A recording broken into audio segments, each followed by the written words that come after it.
So it's been a minute, sort of in transition from between jobs when I was trying to start this channel up. And I did try and make videos, but then I lost my external hard drive, so I've got a video that I need to edit from about 2 years ago, because I recently found the external hard drive. Yeah, so here I am, because there's a fucking pandemic, and a year in, we still have people who want to pretend that they don't have to live by the fact that there's a pandemic, and they're making it decidedly worse. And I'm just over it. I'm sure you are too. One of the videos that I tried to film, like 8 months ago, was about how little the Trump administration was doing to try and help us out through this. And that appears to have been in about April. I'll show a clip, I guess, now. My only real option right now to fill in bag control is to make some masks for friends and family and whoever I can pass them out to, I guess, because I've got cotton that I bought when the Australian fires happened, which was, what, like 12 weeks ago, but fuck if it doesn't feel like 6 years ago. But that's kind of what we're talking about again today, is masks, because that's apparently the biggest problem today, is getting people to still wear their stupid masks. Apparently we still have about 20% of Americans not wearing masks because the rights! Not understanding that viruses don't care about your rights, sweetheart. They just don't.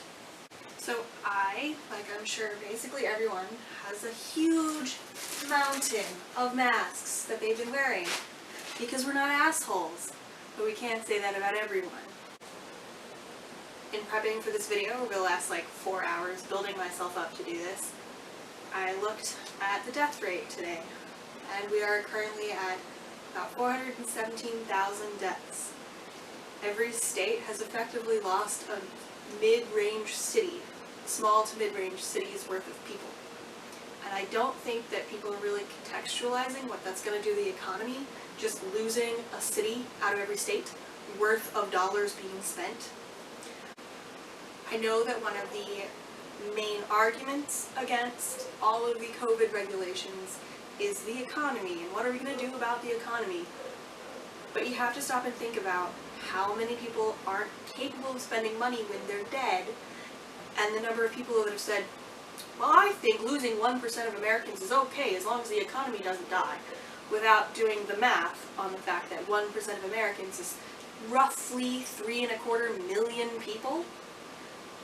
And so their negligence and fact allergy here is preventing them from understanding what's actually going to happen if we keep along their track of doing nothing and letting people die. So here's one little tiny thing you can do, is put some fucking fabric over your fucking face hole. But here we are, pretending that your feelings about masks supersede the science and facts about masks.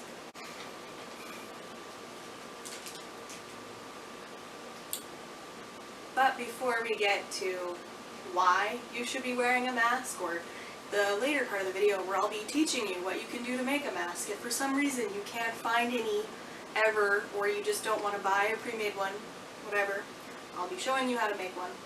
But before we get there, I just want to take a minute and chew some of you out.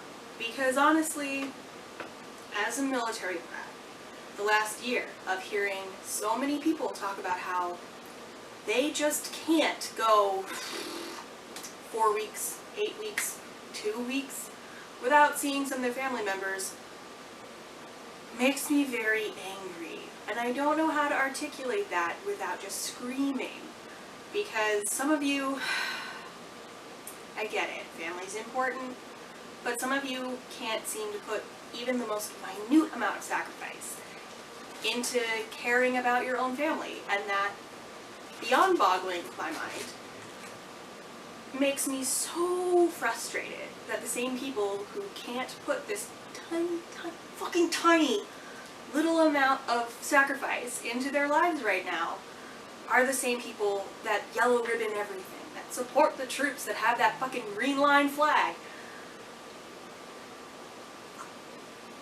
You don't understand how childish and how whiny and how entitled you really sound when you're like, I can't go this long without seeing my family. Like,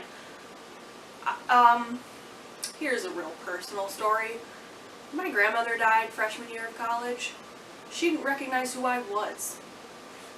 I had just finally moved back to the state that she lived in, that my dad grew up in, to go to the same college that my grandmother went to, and I hadn't even seen her yet when a fast-acting blood cancer killed her. When my aunt and uncle picked me up from the campus to bring me down to the hospital to see her, they had my cousin, who's only a few days older than me, with them in the car. And when we both went to see our grandmother in the hospital room, she recognized him, but only at like T-ball stage. So she was like talking to him about T-ball. But because I had not lived in the same state as her since I was about 5, she didn't recognize me. She very clearly did not know who I was. Even though I'd seen her periodically, there was a year, I think in 6th grade, I stayed with her for a week. Me and my sister switched out. Like, I stayed with her for a week, then my sister stayed with her for a week, where she like taught me how to sew and took me to the museums all the time because I wanted to be an archaeologist my entire life. So she would take me to the Denver Art Museum, or excuse me, the Denver Natural History Museum. And she didn't remember any of that. The last word she said to me, because she was made to hold my hand. I think my aunt and uncle made me hold her hand. And it startled her because I have bad circulation. So my hands were cold. They're cold right now. She said, cold hands, warm heart, like 3 times in a row. And that was it. Because she didn't have enough formative memories of me to outlast the cancer killing her. Even though I'd literally seen her 4 months before that. Not even, like, maybe 10 weeks before that. But she didn't have enough of those deep memories that stayed with her because we were always gone. There were years I never saw her. So when I hear these people complaining that, what if I don't see Grandma for 5 weeks? I just want to punch your teeth out, frankly. I just get so frustrated with the fact that you can't put just a minute amount of sacrifice into your life, a minute amount of giving a shit about your neighbors into your life, a minute amount of giving a shit about your elderly relatives. Because God forbid you don't get that like little bit of pleasure of seeing them, that ego boost or whatever it is that you get from seeing them, while the rest of the military community doesn't get that. And I have no respect for you when you act like that. I have no respect for you when you then pretend to turn around and claim to be the bigger supporter of the troops or whatever when you're the right wing just because. Like, if you supported them, you would do this little bit of sacrifice. It's really simple. Like, think of it this way. If you support the troops, stay the fuck home so you don't kill a soldier's grandma. It shouldn't be hard. So, before I give you the tutorial, if you're even still watching or hate watching, clearly all the candle demonstrations where people try to blow out a candle through their mask hasn't been working for you. So, if you're still an anti-masker and you still don't understand what we're doing, like why we need to be wearing masks, it's about the spit coming out of your face hole. You don't believe me? Here, and I know my teeth are fucked up, but here's why. See all that? That's the moisture on your breath. That's what we're trying to catch in the stupid freaking masks. So stop breathing your disgusting spit on me and just wear your damn mask. So, now that we've covered why you need to keep your ass home as much as possible, or, you know, if you're like me and you're an essential twice over, like, I don't go out outside of that. Like, I just stay here if I'm not working. But anyway, now that we've covered that, here's some extra reasons why you should, if, you know, not killing other people's grandmas isn't high on your priority list. There's a lot of new strains, and it sounds like there's at least 3 with this mutation that makes them highly contagious. This was already a very highly contagious disease. So the fact that it's now like 30% more contagious means that we're going to see more deaths, just because we're going to see more people who catch it. So if you have to go out, put on a goddamn mask. It's really simple. Like, yes, you know what, they're annoying. I get it. But like,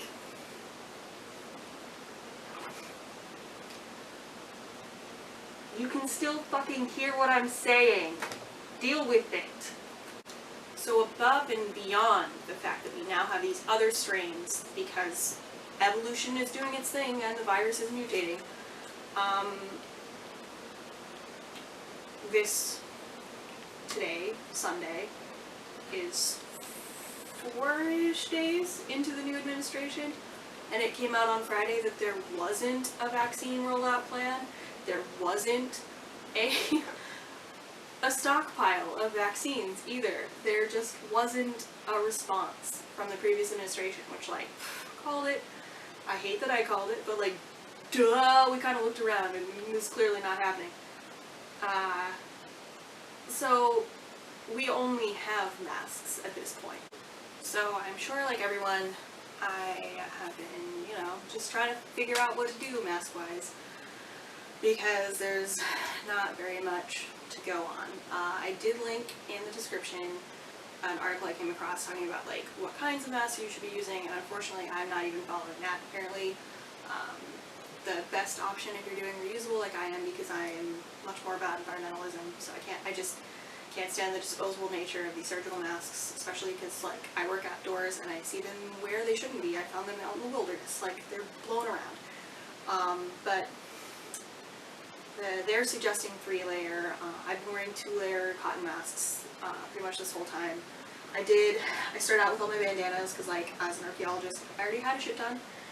So I was wearing my bandanas and making masks to give to other people. I bought this fabric to make as napkins. Bought this fabric, I think, right before the Australian wildfires. But it just fit over. It's also 100% cotton knit. But I'm shifting away from these as it came out that bandana styles don't really do what we want them to. I will also link that study that I'm sure you've heard about that has bandanas only prevent like 40% at best. I also have a couple of these neck gaiters. I found them to be probably more cloying, but like, you know, they worked, except in that study apparently they actually are like putting your mouth spit through a sprayer hose or like through a colander or something, so instead of having like one stream of spit you get these extra amounts. So I'll keep this for archaeology when I'm just like trying to keep dust coming from dust from getting into my face, but I don't recommend neck gaiters. They're clearly not doing the job we need them to, and I've been trying to mess around with different mask styles. Like this one, I think it's a insert a filter if you need to, just seeing which styles work for my face. I don't know about you guys personally, but I have a preference for if they have the wire on top. Like I just want them to be a lot pointier than they can get, which is my personal frustration. Also, like with where I wear my glasses, it just is annoying because I try and like, I wear my glasses at the same point these things are designed to hit, so I get a lot of like wonky, my glasses don't sit right, this doesn't sit right, I get air in there. But when I wear my contacts, it's not really a problem.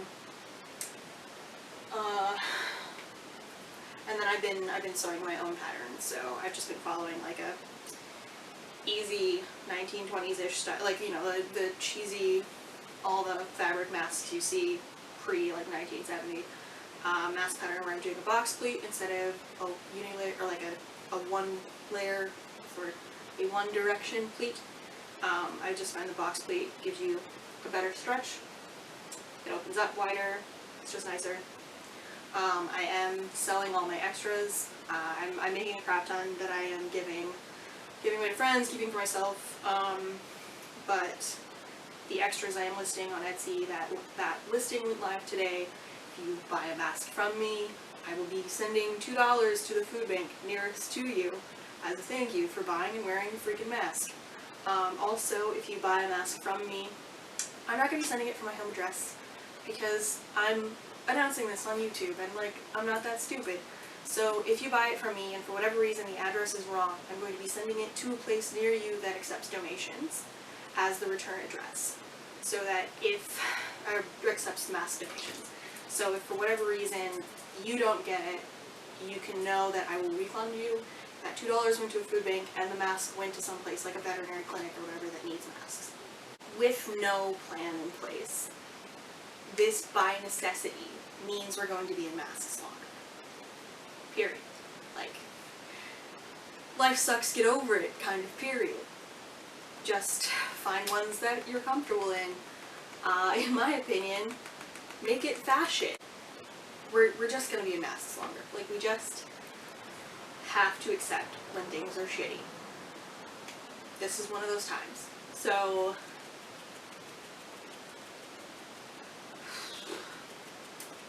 some of the ways that we need to be able to move forward in this next administration to make things go better is we need to be informing our senators and representatives that a total of $2,000 paid out is not enough. We need $2,000 retroactive UBI, period. That is one of the only things that is going to save us economically if we do that. And as a millennial, as someone who's going to be paying this off into infinity, my whatever estate millennials have left will get mostly taxed to pay this. We need to have this, otherwise we will have such an economic crisis that we cannot fix. A retroactive UBI totaling $2,000, and I personally don't care if it goes to rich people, because you know what, rich people spend money on stupid shit too. Spending money on stupid shit is one of the drivers of the economy. You just have to accept that. But anyway, as a millennial who will be taxed into oblivion on this moving forward, I would rather know that my tax dollars go to making sure people can afford rent, or you know what, to the people that still have a job but this money would just be extra income, maybe they buy a house. Do you know how many people want to buy a house but are stuck outside of it? Like, trust me, there's going to be a lot of legislation you probably need to deal with for the housing market on that separate video, but a UBI would help everyone, and you need to stop thinking so individualistic on this topic. We have to be like, what helps the most Americans the most efficiently, the fastest. And you know what that is? Giving them fucking cash. Because every single person knows what they need better than somebody that they don't know telling them what to do. And if we just hand them the cash, they'll spend it the best way they need to. And you know what? It's not your business if they buy a new phone. Because you know what? As an aside, phones are essential to our current economy. So if someone buys a new phone, they're investing in their freaking workplace future. But aside from that, if someone buys a gaming console, whatever, they're putting money back into the economy. So whatever cash we give as a UBI will get inserted into the full economy and move it faster than if we just try and let nothing happen or just have like a handful of other tiny checks get sent to people. Like, what we've done isn't effective, and every other country has done what we think is impossible because we're Americans, and like, is it that we're just too stupid to figure it out? Like, can we not upscale? Like, look, we're gonna be in these masks for probably at least until 2022. We just need to put on our big girl panties and deal with it. You can whine and cry about it, but make it fashion. For this tutorial, I'm working with easy, cheap fabrics, and we're gonna roll through some fast ways to do this. I have stuff that's pre-cut and pre-assembled effectively, so I'm just gonna be showing you what you need to do to cut and get this set up. So I've got super easy to use pre-cut 1 yard from Walmart. It's like $4.50.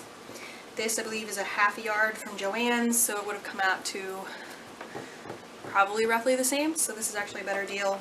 Then I've also got some fat quarters, which are effectively half of this half yard. I'm going to show you what to do if you just want to go one of the easiest ways possible.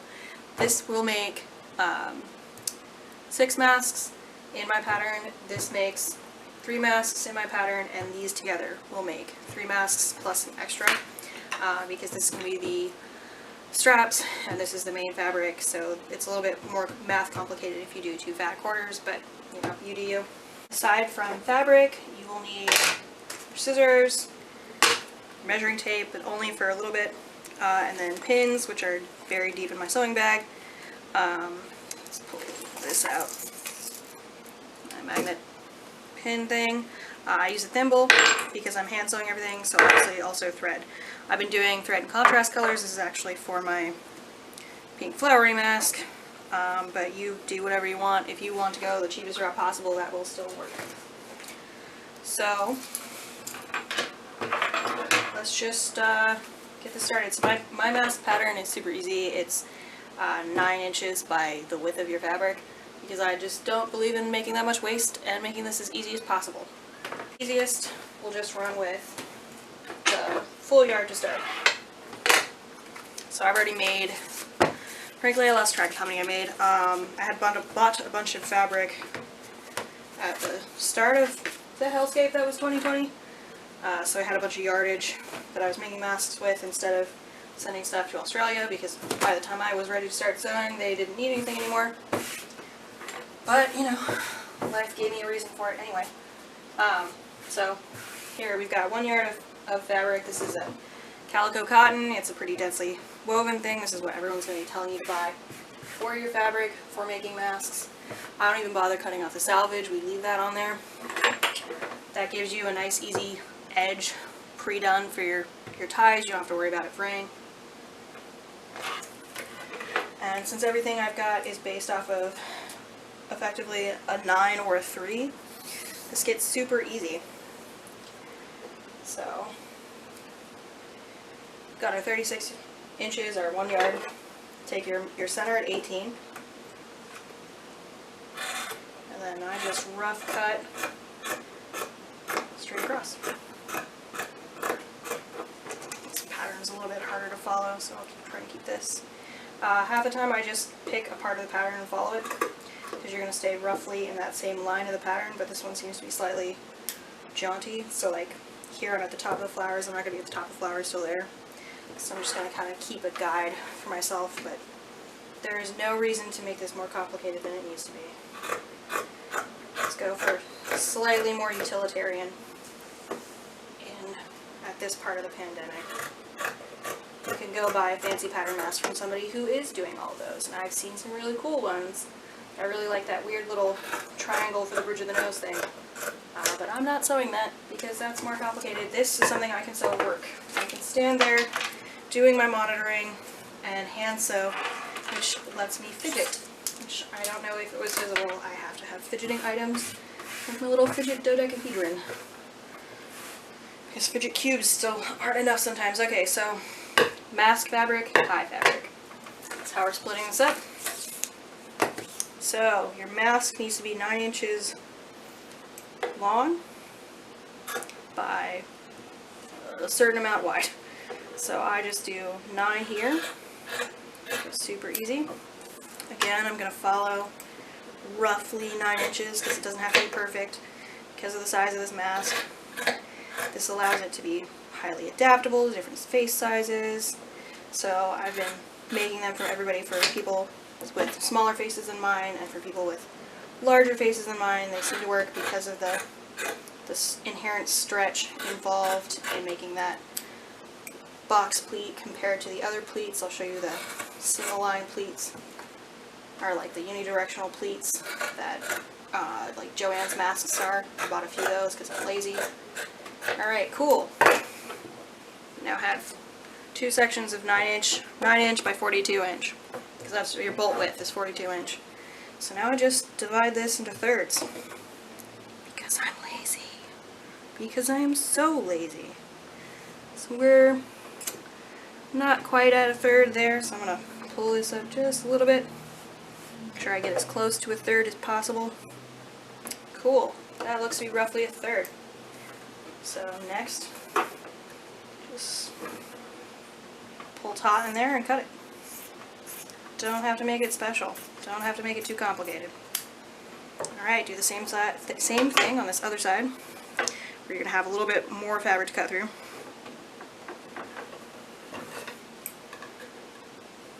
I'm going to get through all layers there.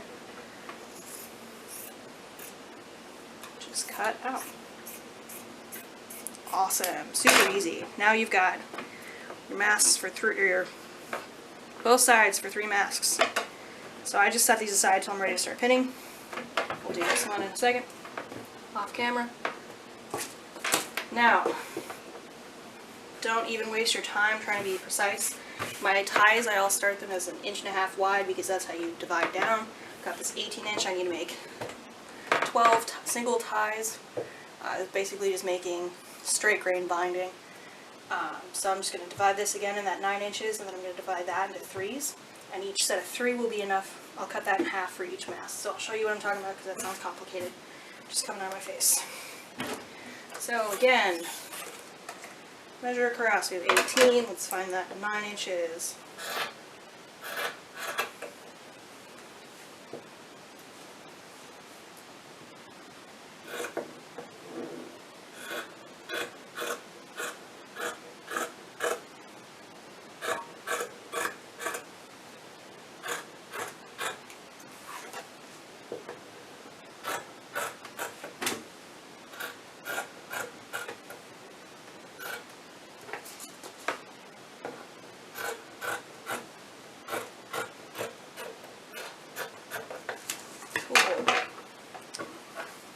Next, we're dividing this down into 3-inch segments.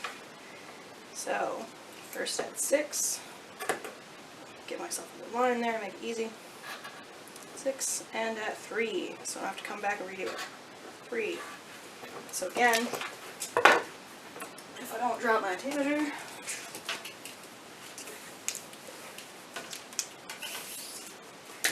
again, we go line ourselves up with that 6, and just aim for it. You don't gotta be super precise. This isn't a pattern that requires precision. Cool, just keep aiming for that 6. Straighten the fabric out maybe though, but keep aiming for 6.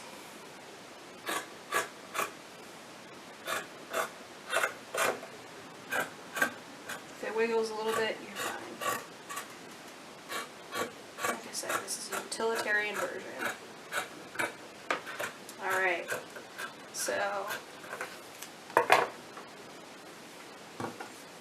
just going to focus on this next.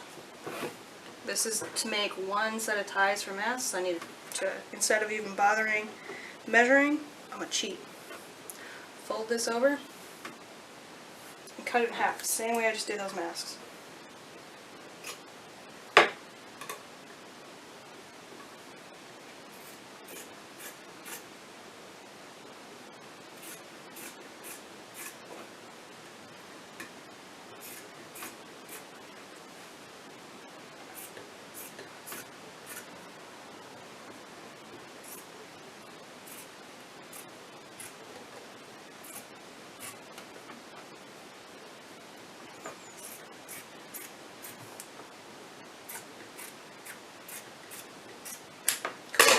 That is 2 ties ready to be done for a mask.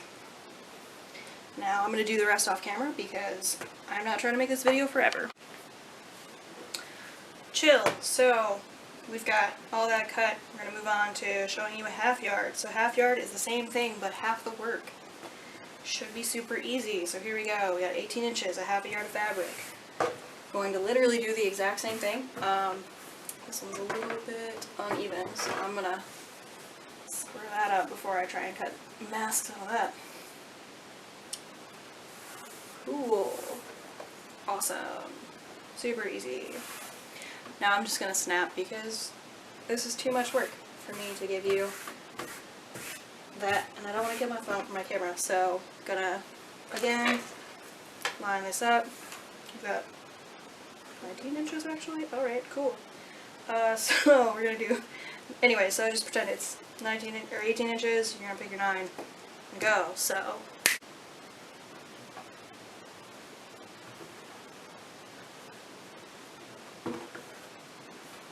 Cool, 2 halves, now we're gonna make masks out of this half. Awesome, our mask side. Now we're gonna do our tie side, and again, I'm just going to snap.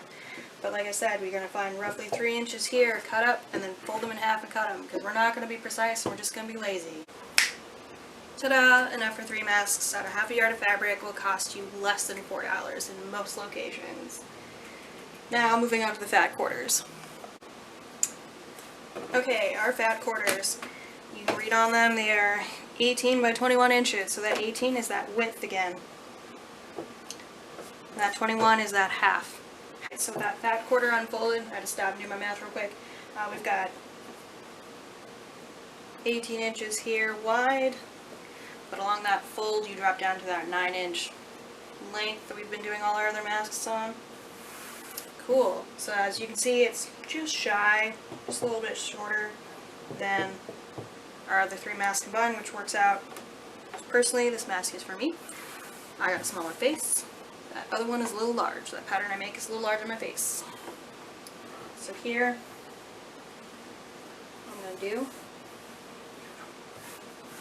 separate it out. I'm going to cut down this long line, and then I'm going to cut it in thirds. No freaking measuring required.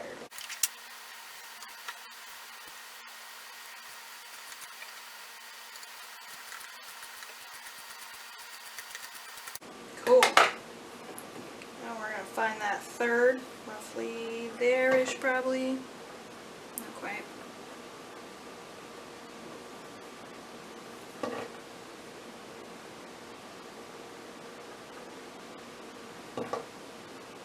Cool.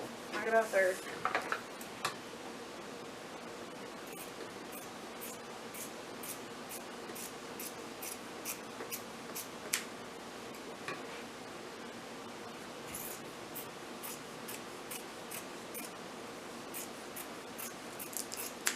Awesome. So now, just like that full yard piece, that half yard piece, we got enough for 3 masks. However, the ties on this are going to be a little different. I've got another fat quarter here.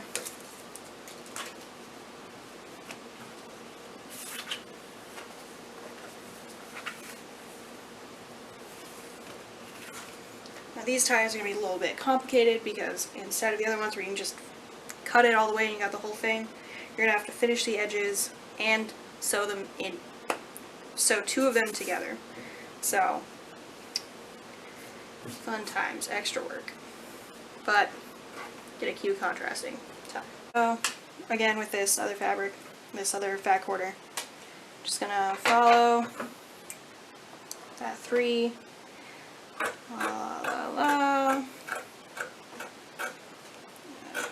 Just roughly. Cool. And then again, we're going to be cutting these in half, folding them over, cutting them in half. I want to make sure you catch all of the fabric because I didn't do that with that one. I'm going to cut one of these down again. Fold your fabric, cut both layers in half. It's a little slow, annoying going, but you know.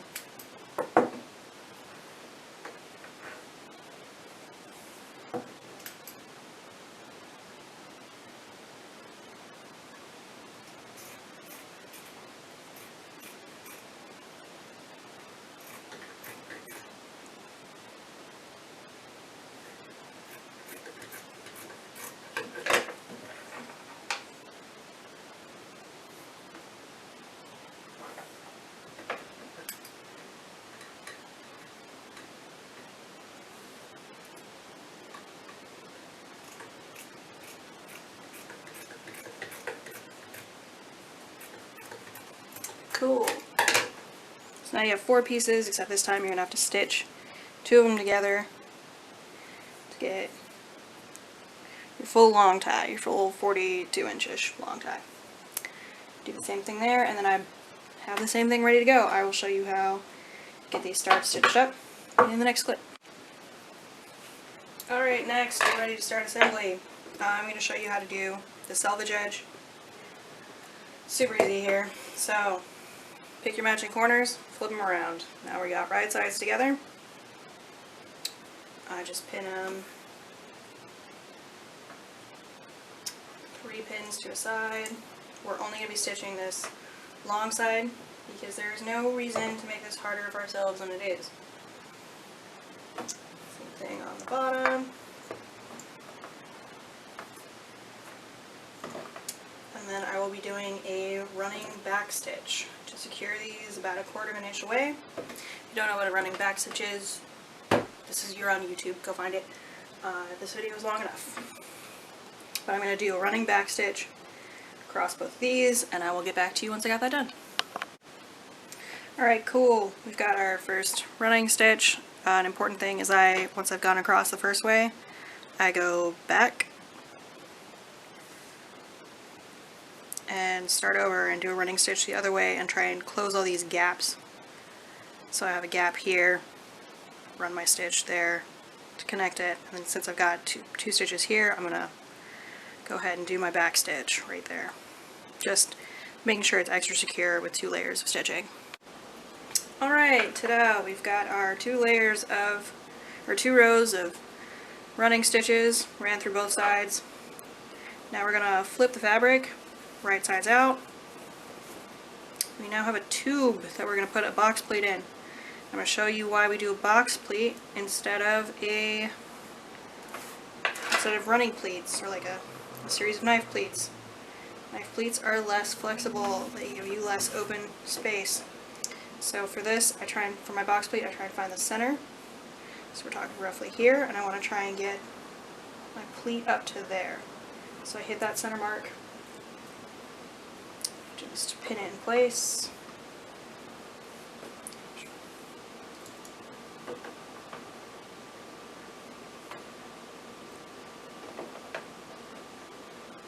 Cool, same thing, you make a box pleat, the box is here, you're going to create a little box. So, same thing over here, you're just going to kind of fold it, bring that up.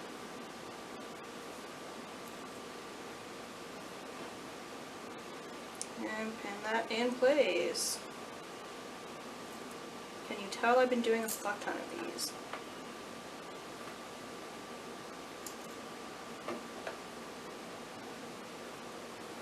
So, here's your box. You go up and over and around and on. That's your little box.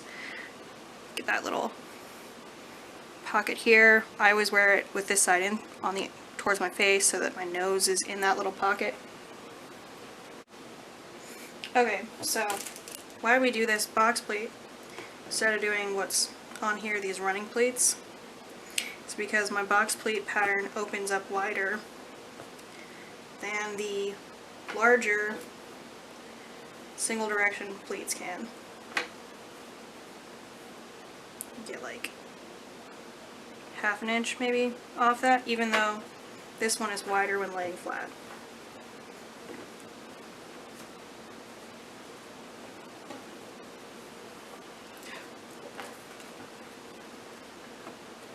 This one is not very well ironed, clearly. I don't iron my shit.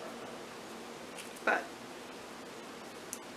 mine are smaller at the sides and they open wider. So, box pleat for the win. Now, as for ties, you could opt for something easy if you, say, did your back quarter but didn't want to do any extra ties. You could do these bias tapes because that's effectively what we're going to be making with these ties, except with straight grain versus bias. So, bias tape is just already done. You'd stick that right in there, pin it and sew it, and you'd have your ties done. They actually sold out of bias tape because originally a bunch of people were using bias tape for their masks. But that's not what we're doing with this mask. We want matchy-matchy ties because we're about fashion here. So, like I said, these are straight grain bindings. We're going to get that middle here.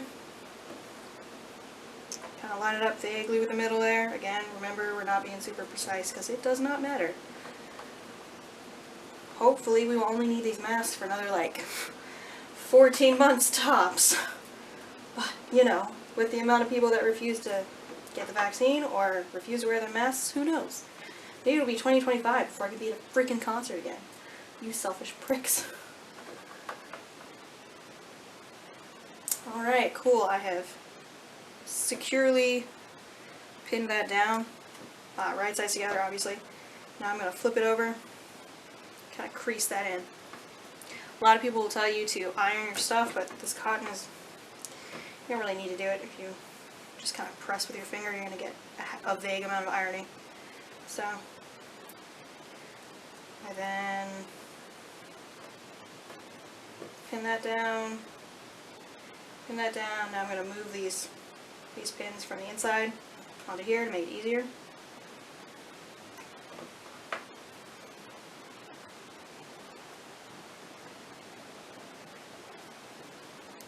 Pull this pin out from underneath, bring it forward.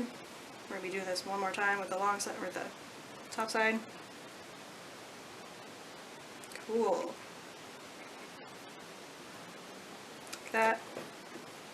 Then we're going to be folding this again. It's like this double fold bias tape. We want 3 folds out of this fabric so that it becomes a little easy thing to encase. So I fold this section in front of here down, pop it over.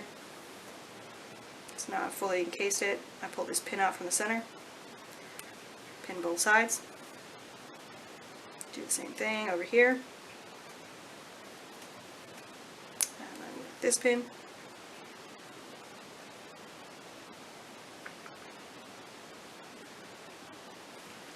And now we have fully encased that raw edge. And now we can make tape out of this one. So one of the ways I do it is I just pre-do this fold over here, down one side. We'll fast forward through me doing this real quick.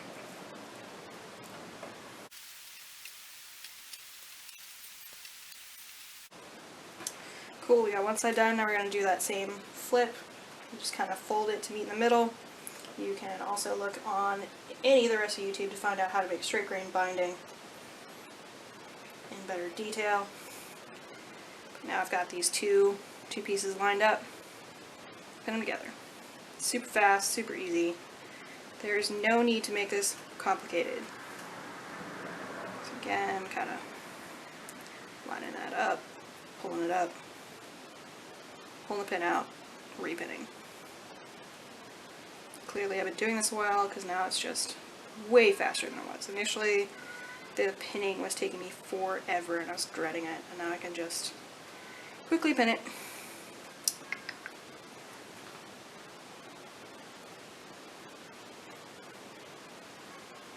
Do the same thing down the other half of this tie, and then the exact same thing on the other side. Super freaking easy. So I need one more pin on this. Tie up this end. Cool, done.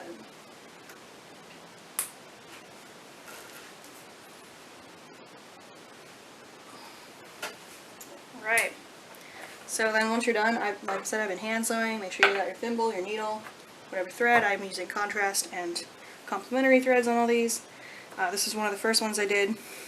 This pattern I mostly gave them, or this fabric pattern I mostly gave it away. My stitching was really crap because I have not really got much practice hand sewing. I've been hand sewing these because my machine broke. But the more I've been doing them, the better my stitches have gotten. This is even kind of crap compared to where I'm at now. I grabbed one of these Star Wars masks.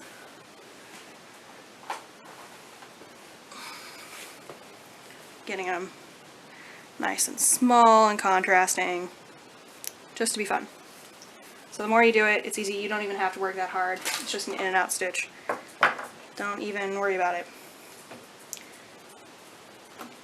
I go through and pin them all. So I've got in my sewing bag here, this is what I take with me pretty much everywhere I go. have the ones I'm currently working on.